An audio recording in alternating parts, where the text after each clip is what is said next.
সাধারণ মানুষের ভোটাধিকার যদি আপনারা খর্ব করার চেষ্টা করে বিজেপিরা, আমরা কিন্তু এক চুলো জমি ছেড়ে দেব না। ঘুর পথে এনআরসি করার যে চেষ্টা, সেটা আমরা একদম ধূলিসাৎ করে দেব। রোহিঙ্গা খায় না মাথায় দেয়, আমি একটা চিনি, শান্তিকুঞ্জে থাকে, তার মানে নিজেদের স্বার্থে বাংলাদেশিদের কাজে লাগিয়েছে।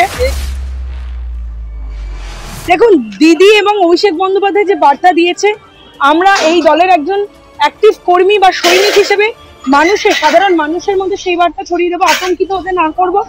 বলবো যদি কেউ ডিভোটার হয় সঙ্গে সঙ্গে আইনানুগ ব্যবস্থা নিতে এবং সঙ্গে সঙ্গে ঊর্ধ্বতন কর্তৃপক্ষকে জানাতে। এবং সবচেয়ে বড় বিষয়, আমরা কিন্তু বড় আন্দোলনের পথে নামবো যদি একটা ন্যায্য ভোটার বাদ যায়। কারণ সাধারণ মানুষের ভোটাধিকার যদি আপনারা খর্ব করার চেষ্টা করে বিজেপিরা, আমরা কিন্তু এক চুলো জমি ছেড়ে দেব না।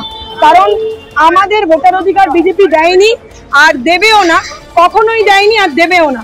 সবচেয়ে বড় জিনিস হচ্ছে, দেখুন, বাংলার মানুষ রাজনীতিতে খুব সচেতন, তারা জানে কে থাকলে এই বাংলার ভালো হবে, কে মন্দ হবে। সেই জায়গা থেকে দাঁড়িয়ে আমরা মাটি মানুষের নেত্রী মমতা বন্দ্যোপাধ্যায়ের সাথে ছিলাম, আছি, থাকবো। ঘুর পথে এনআরসি করার যে চেষ্টা, সেটা আমরা একদম ধূলিসাৎ করে দেব। এসআইআর এর নাম করে অতি কম সময়ের মধ্যে যে হারে বুথগুলোর নাম ডিলিট হয়ে যাচ্ছে, তার বিরুদ্ধে আগামী দিনে অভিষেক বন্দ্যোপাধ্যায় এবং মমতা বন্দ্যোপাধ্যায় যেভাবে আন্দোলন চাইবে, আমরা রাস্তায় রয়েছি। সেদিন এপিক কার্ডের জন্য আমরা 13টা প্রাণ হারিয়েছিলাম সিপিএম এর বিরুদ্ধে।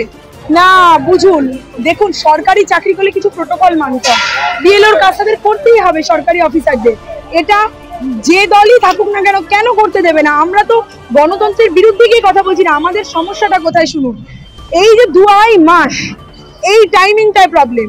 এই যে ডেটাগুলো এত ঘোরানো পেছানো কেন? সাধারণ মানুষের জন্য সহজ ডেটা নয় কেন?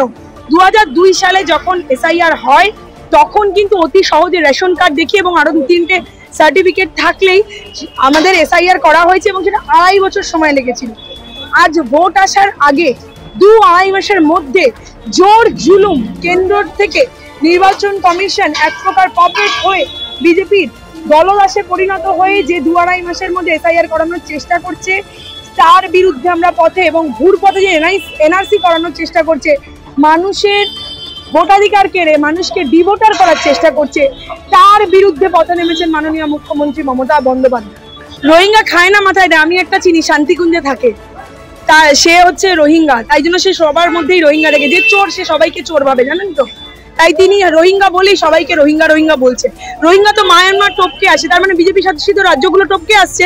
তাহলে বিজেপি চাইছে যে এখানে রোহিঙ্গা ঢুকুক, তাই তাদের কাছে ডেটাটা আছে, আমরা তো দেখতে পাই না। আপনার বাড়ির আশেপাশে কেউ আছে যাদের অন্য নাম, অন্য ধাম, তাদের দেখলে আপনি আগাগোড়া জন্ম থেকে দেখেননি? আমি তো দেখতে পাইনি। আমি তো সারা পশ্চিমবঙ্গ ঘুরে বেড়াই, আমি তো এরকম দেখিনি যে যার ভাষা আমি বুঝতে পারছি না মায়ানমারের ভাষা, এরকম তো দেখিনি। তাহলে শুভেন্দু বাবুরা দেখেছেন, কথা বলেছেন, তাহলে ওনারাই ঢুকিয়েছেন নিজেদের স্বার্থ সিদ্ধি করতে। আর এই যে বাংলাদেশি এত তকমা দিচ্ছে, এত কথা বলছে, আপনারা একটা কথা ভাবুন তো, বাংলাদেশের বর্ডারটা পাহারা দেয় বিএসএফ, স্বরাষ্ট্রমন্ত্রীর দপ্তর। সেই স্বরাষ্ট্রমন্ত্রীর দপ্তর কেন ব্যর্থ? তার মানে নিজেদের স্বার্থে বাংলাদেশিদের কাজে লাগিয়েছে। কি করে আটকাবে? ওই ওনাদের 2000 টাকা চিপের মতো 2000 টাকার অস্তিত্বটাই রইল না। সর্ষের মধ্যেই ভূত লোকানো আছে, ওনাদের কথাতেই বোঝা যাচ্ছে। এরা আলটিমেট রাজনৈতিক ভাবে না অন্তঃশ্বাস শূন্য। এই বাংলার একটা সাধারণ মানুষ যে রাজনীতিটা বোঝে, সেই বড় বড় মাথারা বিজেপির সেই রাজনীতিটা বোঝে না। ওনাদের কথার বাজে ওনারাই ধরা পড়ছে। বিজেপি আজকে দেখে দিচ্ছে 1 থেকে 1,25,00,000 মানুষের নাম বাদ যাবে। কেন বাদ যাবে? আমরা ক্রোনোলজিটা একটু বোঝাই, স্পষ্ট ক্রোনোলজি। 2021-এ যখন ভোট হলো, 21-এর জিতে গেল মমতা বন্দ্যোপাধ্যায়, ভোটের ডিফারেন্স কত ছিল? 68 লক্ষ থেকে 70 লাখ মানুষ।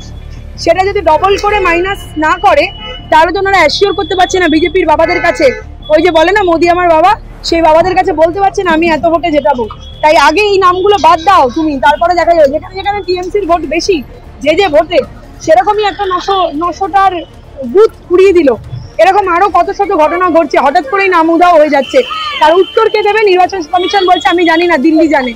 তাহলে উনি কেন প্রেস কনফারেন্স করে? উনি যদি সাংবাদিকদের প্রশ্নের উত্তর দিতে না পারে, আপনারাই তো প্রশ্ন করেছিলেন, দিতে পেরেছে? পারেনি তো। তাই জন্য বলছি, বিজেপি ঘুরপথে এনআরসি চালানোর চেষ্টা করছে এবং নাক ধরে সিএতে ফর্ম ফিল আপ করানোর চেষ্টা করছে, আর ডি ভোটার করে মানুষের ভোট কেড়ে নিয়ে হিটলারি শাসন চালানোর চেষ্টা করছে বিজেপি। তাই বাংলার মানুষ অতি সচেতন রাজনৈতিকভাবে, তাই জন্য তারা অনেক আগে থেকে পথে নেমেছে মাননীয় মুখ্যমন্ত্রী মমতা বন্দ্যোপাধ্যায় দেখানো পথ ধরে।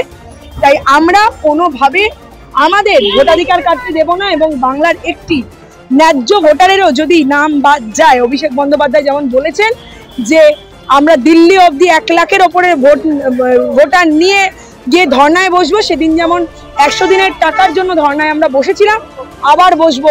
এবং নিজেদের অধিকার কি করে কেড়ে নিতে হয় আমরা জানি, গণতান্ত্রিক প্রক্রিয়ায় তা দেখিয়ে দেবে আগামী দিনে এই বাংলা।